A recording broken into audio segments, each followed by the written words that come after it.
Magandang araw!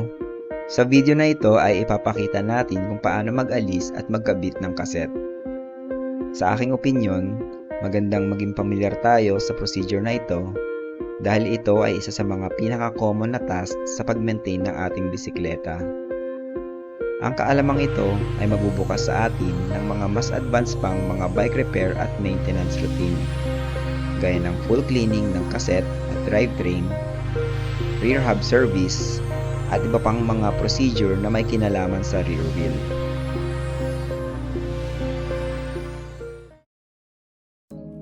Ang mga tools na kakailanganin natin ay lock ring removal tool,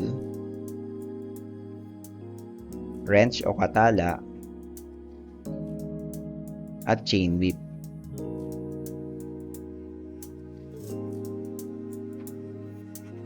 Una ay pakapitin natin ang chain whip. Para sa akin, mas mainam itong gawin sa biggest cog para sa maximum torque o puwersa. Ngayon ay ilagay naman natin ang lock ring tool. Gamit ang wrench, ipihit natin ang lock ring tool counterclockwise.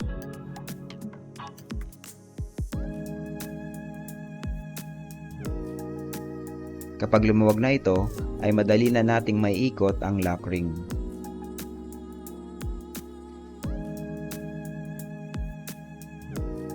Hilain na natin palabas ang kaset. Kadalasang mayroong mga spacer sa pagitan ng mga kaset at minsan pa sa pinakadulo o sa likod ng pinakamalaking cog. Kailangang tandaan natin ang pagkakalagay ng mga ito. Pwede nating talian ang kaset para hindi ito magkahiwa-hiwalay.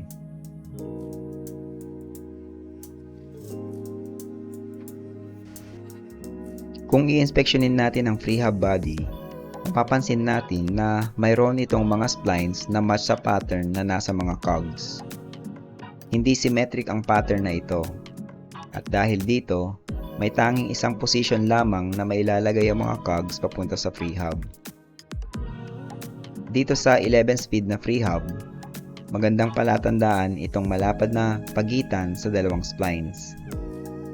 Itapat lang natin dito ang equivalent na pattern sa mga cogs.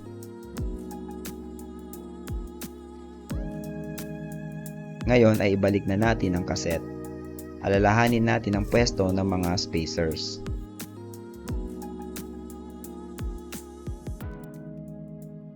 Tandaan na ang mga side na may marka ay ang siyang nakaharap papalayo sa bisikleta.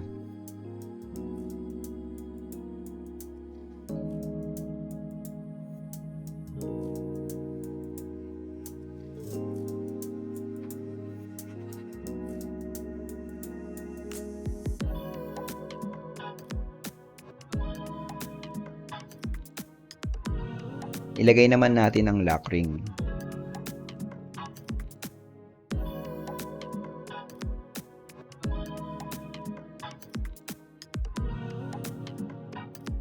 Kapag hihigpitan na natin ito, hindi na natin kakailanganin ng chain whip.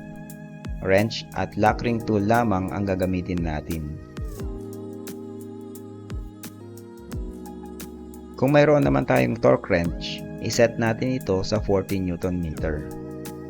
Medyo malakas na din ang puwersang ito, kaya mag-ingat tayo na masobrahan tayo sa higpit na pwedeng ikasira ng thread.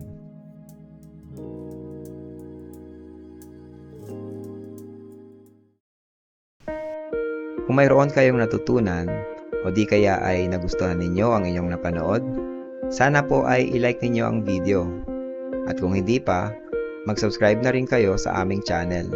Malaking tulong ito para makagawa pa tayo ng ganitong video sa susunod. Maraming salamat!